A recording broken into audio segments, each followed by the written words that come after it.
Hello, everyone, and welcome to this amazing Sunday where a journey awaits us in the form of a game from round 9 of the Niksic tournament between Predrag, Nikolic, and Garry Kasparov. Both of them grandmasters, of course. Kasparov getting ready to face Anatoly Karpov next year. He's preparing to fight for the World Chess Championship title.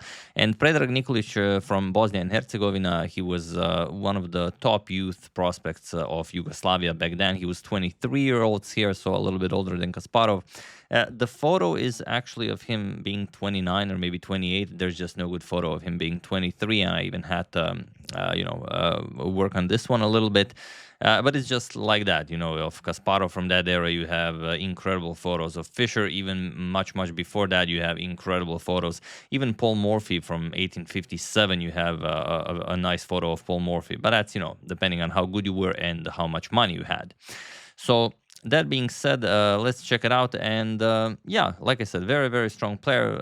Nikolic got his grandmaster title also in 1983. And one of the things that I found really interesting when I was making investigations and preparations for this video. They're following a game Nikolic already played this year against none other than Svetozar Gligoric, and they follow it very deep. And I thought, okay, Kasparov prepared. He prepared a nice surprise for Nikolic, but no, it is actually Nikolic who deviates from the game he played against Gligoric, even though he defeated Gligoric in that game. But we're going to discuss all that. So up until this point in the tournament, both of them doing fairly well. Kasparov with that loss against Spassky, and Nikolic also lost to Spassky. He drew all of the other games, although, okay, he lost one more game to Ulf Andersson. So yeah, let's check it out. Kasparov with white opens with pawn to d4. We have pawn to d5 and pawn to c4. Nikolic challenges Kasparov to a queen's gambit, and Kasparov says, all right, I decline. Pawn to e6, we have knight to c3, and Kasparov wants to play a sharp game. He goes for the Tarrasch defense. Pawn to c5, we have c captures on d5, e captures on d5, and knight to f3. We have knight to c6 and pawn to g3. So the Rubinstein variation, or the Rubinstein system of the two knights of the Tarrasch, knight to f6 and bishop to g2. We have bishop to e7 and castles. This was all very well-known theory at the time, and both of them, of course, knew it, and they are following the game Nikolic played against Svetozar Gligoric. We have d captures on c5, a very sharp continuation, a bit more timid, could have been played with bishop to f4, but okay, they are into sharp lines. Captures, we have bishop to g5, pinning the knight, and pawn to d4. Kasparov grabs more space, and he says, all right, let's see what you got. Knight to e4, and Kasparov just goes back. Bishop to e7, we have bishop captures on f6, bishop captures, and rook to c1. So Nikolic also playing very sharp. He gives up the bishop pair, but he has a very strong knight on e4 and very nice development.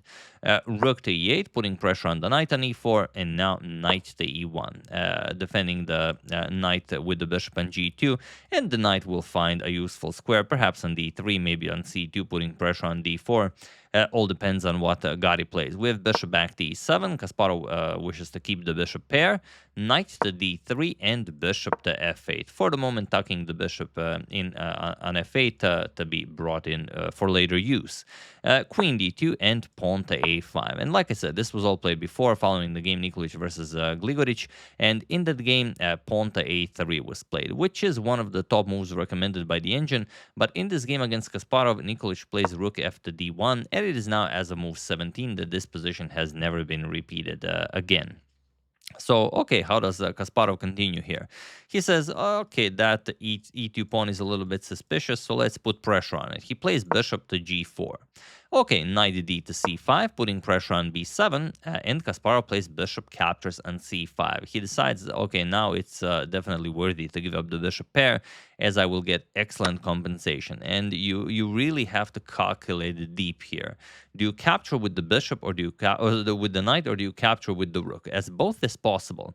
But it's very difficult to calculate. In the game rook captures and c5 was played, Knight captures seems impossible due to rook captures on e2, but I'm going to show you what you have to see in order to play it, because it is fine. You have to allow rook captures on e2, and then after queen to f4, putting pressure on the bishop, you go knight e5. And already this looks a bit too much to allow for someone like Kasparov to have, but you just capture on b7. You attack the queen, and after the queen moves, you bring the knight back, attacking the rook on a8. So now the rook will move, attacking the knight, and now you have to find the rook captures on d4. Again, it seems impossible because the knight is attacked twice, but Kasparov actually has back rank issues, and this could be a big problem for him.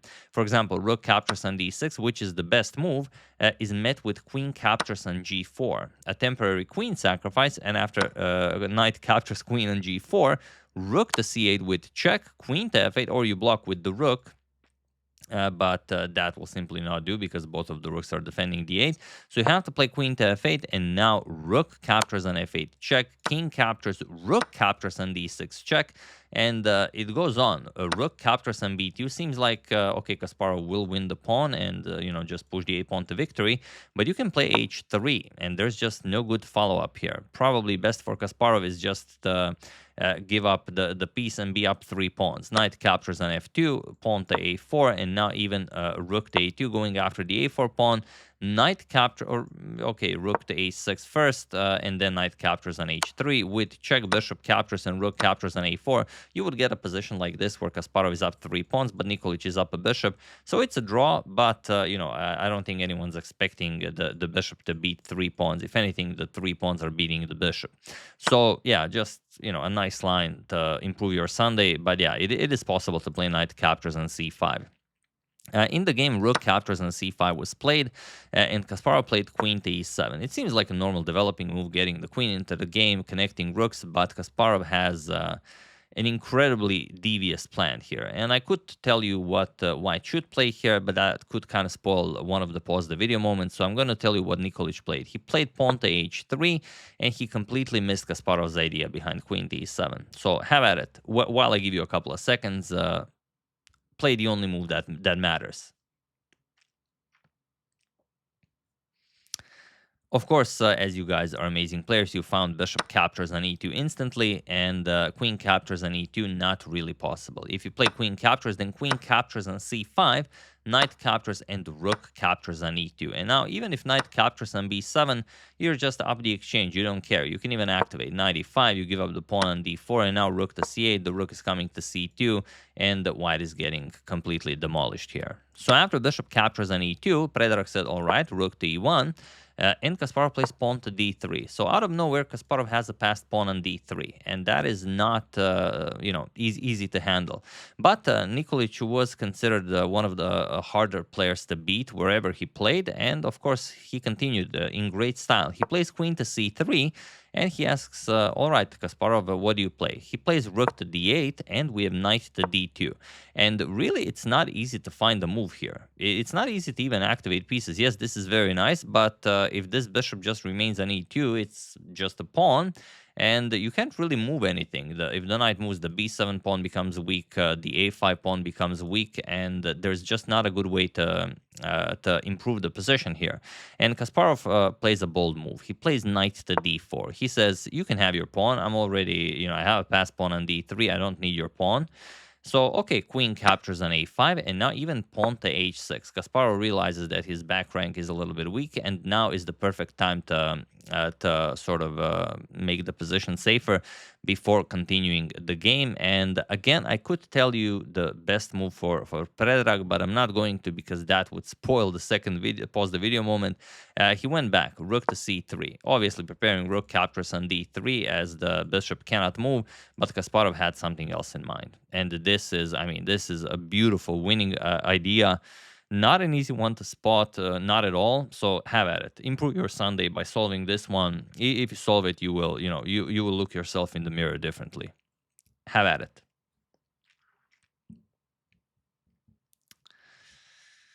Yes, the move is pawn to b6. Incredible. The only move that wins, and now that you see it, of course, you believe it, but how do you even spot such a move? Well, Kasparov wants to play queen g5, which is not possible with the queen on a5. And now look at this. The bishop covers h5, pawn covers g5, knight covers f5. This is covered by the queen, this is covered by the rook, and okay, this is covered by the knight. So the only two squares that aren't really covered are c5 and a5. And Kasparov solves that by playing b6, and that's it. If you capture on b6, Kasparov's idea is just queen g5, and the knight cannot be defended. The knight has to move. Once you move the knight, you can just capture. Whatever captures doesn't really matter. Pawn comes to d2, and the white resigns. So after b6, Nikolic tried something else. He tried queen to a6 with a little bit of a trick that doesn't work, unfortunately, but he had to try something, and also I imagine he was very low on time here. Kasparov does go queen g5, and now that's pretty much it. Rook captures on d3, trying to give up in exchange to get rid of that passed pawn, but Kasparov just pins it. Queen g6. And now he's just threatening to win a clean rook on d3. So how do you play this? And okay, I'm gonna make this into a third pause the video moment because it's something that I couldn't sleep without showing you this one. If rook captures on e2, it seems you can still give up the exchange and just continue with your day. But after knight captures on e2 check and king to f1, look at this. Knight captures on g3 check. And okay, you don't want to give up a free rook on d3, so you're going to play rook captures on d3. And now, how do you win this for Kasparov? And think of an opera house while solving this one. Yes, I know you found it instantly. Queen to b1 check. A beautiful sort of an opera house checkmate, or even though Morphy sacrificed it on b8 and the knight captured. But yeah, look at this. Knight captures on b1 only move, and rook to d1 is checkmate. So yeah, even that is there. I mean, it's such a rich position. We could find many of these, but in the game, bishop to f1 was played. Like I said, Nikolic was extremely strong at defending. He finds the top move recommended by the engine, but it is simply not enough because now Kasparov can just trade down into a completely winning endgame, which he does. Queen captures on d3. Queen captures, we have bishop captures, rook captures on e8 with check, rook captures, and bishop captures on d3. Rook to e1 with check, bishop to f1, and now just rook to e1. Kasparov is up in exchange, and his rook is now ready to gobble up all of the pawns. We have knight to c4, pawn to b5, attacking the knight, knight d6, and the rook captures on a2. Knight captures on b5, and the rook captures, or rather not right away. First you trade, obviously. Knight captures, bishop captures, and rook captures on b2. And you could resign here, but I guess Nikolic was considered so good at defending that he decided to play this against Kasparov. And I will show it, even though you could easily resign against a player like Kasparov here. What's the way to win this? How do you win this? Obviously, white will make a move, any move with the bishop. The bishop is attacked, but you can't really capture the f2 pawn. So you have to bring your king all the way to e1. So that's the first part of the plan. We have to bring the king to e1, and then white will either lose the f2 pawn, or he will be forced to make some pawn moves, and then you will look for chances elsewhere. So it's like that. And we're not going to dwell too long on this, because it's merely a matter of bringing the king into the game without blundering any pawn. So you have to be careful not to blunder f7. But other than that, Kasparov will just slowly but surely get his king down the board. Okay, once the king gets down the board, he makes a few more moves, tries to win the bishop. The king goes down, king goes down, king goes down, making some nice moves. And the king is finally on e1. And now we enter the second phase of the plan. Bishop d5, rook to a7, still have to defend the f7 pawn, pawn to f4, and king to e2. And now it really doesn't matter. For the next move to be explained, as the next move is h5, I'm going to show you what happens if you just decide not to push any pawns. Let's say bishop c4, king e3, bishop d5. Let's say white just repeats moves. Then you go rook c7, and you start driving away the white king. We have bishop to b3, stopping, let's say, rook c2. You go rook d7, bishop to c4, and now pawn to h5. You improve your position as much as possible. You're going to play pawn to f5 as well. Let's say bishop to c4, and now you kick away the white king. Rook d2 check, king h3, king f2, and now the g3 pawn will fall however you play. Let's say king h2, rook to d1, and if you go up the board, you even get checkmated, so you have to make a bishop move, bishop to a6, rook g1, and now you start losing pawns, and then you can take it from there. So after king e2, pawn to h5 by Predrag, and now Kasparov just captures. G captures on h5, bishop to f3 with check, king to e3, and bishop captures on h5. We have rook to a2 with check, king to h3, and pawn to f6. We have bishop to e8, and now Kasparov just goes king to f2. Still, the g3 pawn is a big problem. King h4 and rook to a8. We have bishop to c6, attacking the rook, rook to g8, now threatening to capture on g3. So pawn to g4, concessions have to be made.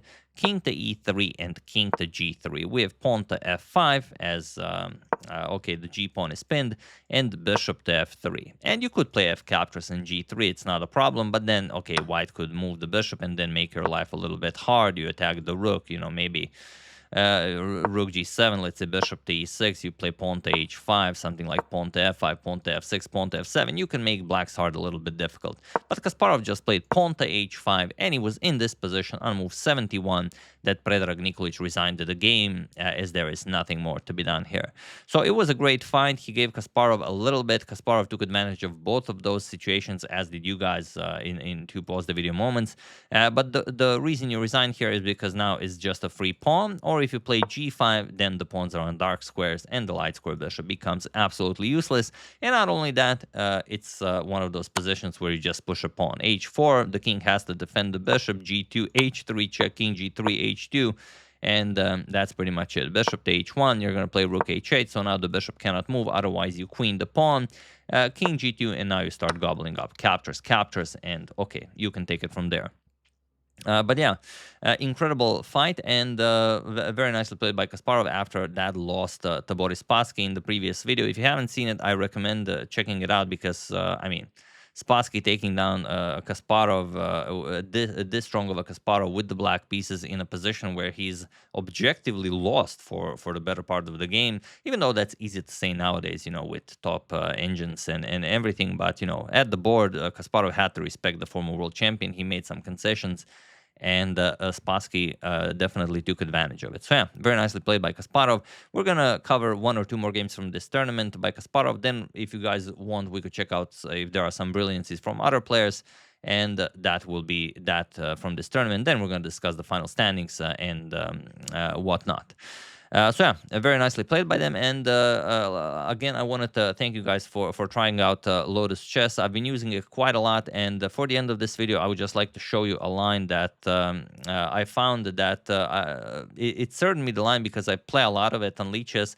And it said, okay, here you always miss this move, and you know, I never even thought of the move, so I'm going to show you, because it's really, really fun, and it really, you know, will help me not blunder in the future. So knight c6, and I always play bishop to c4, as I'm of course expecting my opponent to go bishop to c5, and then I can play the Evans Gambit and so on. But okay, let's say knight f6. Let's say my opponent goes for the two knights defense. I go knight g5, and my opponent plays the Traxler attack, which is the most annoying thing you can face when you play with the white pieces against the two knights defense. And if you don't know how to play it, could be a little bit problematic. So the best way is bishop captures on f7, and after your opponent goes king to e7, much better than king f8, as you want the f8 square for the rook, you bring the bishop back to c4, and after rook to f8, you castle kingside. And now, sometimes players will go pawn to d6, and you will go knight c3, and now h6. And here I always just brought the knight back with knight to f3, when you have pretty much an instant win here. You just go knight h7. And yeah, I was very much surprised when I saw this, because I was like, okay, seriously, what? And yeah, knight captures on h7 has to be played, and then you just go knight d5 check. If you go here, then a nice queen g4 check. If you go to e8, because otherwise you go under the mask of the bishop, then you go queen h5 check, and after rook f7, knight b6, and that's it. It's a free win. You're gonna pick off both of the rooks. You're gonna capture this one and then this one, and have an easy game. So yeah, just thought I'd show you one of the nice lines that I've seen. I've seen many of them really as you know, it really does teach you to play active chess, you know, how to sacrifice a pawn or two, even a piece, and go for activity. So if you still haven't, do try it out. First link in the description below. You will love it. And if you don't, you know, just send us a message on why you don't. So yeah, that's the game. Hope you guys enjoyed it. Brilliantly played by the great Garry Kasparov. We'll see what happens in the rest of the tournament. I would like to thank James White, Christian Medical and Professional Services, Peter Albert, Rajesh Kota, and Phil Bauer for your contribution to my channel. Thank you a lot. I really appreciate it. As usual, you can check 2 of my previous videos here. Thank you for watching, and I will see you soon, continuing to check up on your wonderful suggestions and whatever else happens in the chess world. So thank you all. I will see you soon, and have an excellent rest of your Sunday.